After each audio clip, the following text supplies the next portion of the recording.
দেখতেছি একটা দল মানে বিএনপি, তারা জবরদখল করতেছে, চাঁদাবাজি করতেছে, মানুষের কণ্ঠকে রুদ্ধ করতেছে।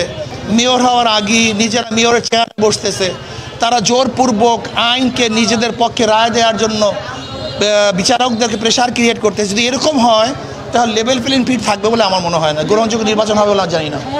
একটা সুস্থ গ্রহণযোগ্য নির্বাচন চাই, যে নির্বাচনে সবাই তাদের ভোট অধিকার প্রয়োগ করতে পারবে, যেখানে দখলদারি হবে না, যেখানে সিল টাকানো হবে না, বাক্স চুরি করা হবে না, ছিনতাই করা হবে না, অবৈধভাবে দিনের ভোট রাত্রে করানো হবে না এবং অবৈধভাবে কাউকে ডিক্লেয়ার দেওয়া হবে না। এরকম সুষ্ঠু সুন্দর এক পরিবেশে নির্বাচন চাই। আমাদের মূল টার্গেট হলো ইসলামী দলগুলিকে নিয়ে, ইসলামী দলই নয়, ইসলাম, দেশ, মানবতা, এই তিন মূল ভিত্তিতে যারাই আমাদের সাথে জোট করতে চায় তাদের সাথে জোটবদ্ধ নির্বাচন করা আমাদের মূল টার্গেট, প্রথম টার্গেট।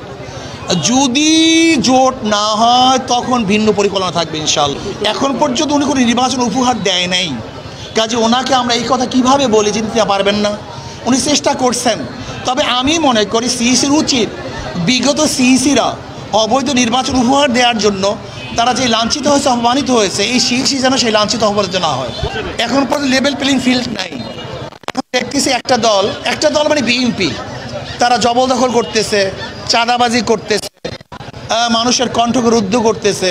তারা অবৈধভাবে মেয়র হওয়ার আগে নিজেরা মেয়রের চেয়ারে বসতেছে।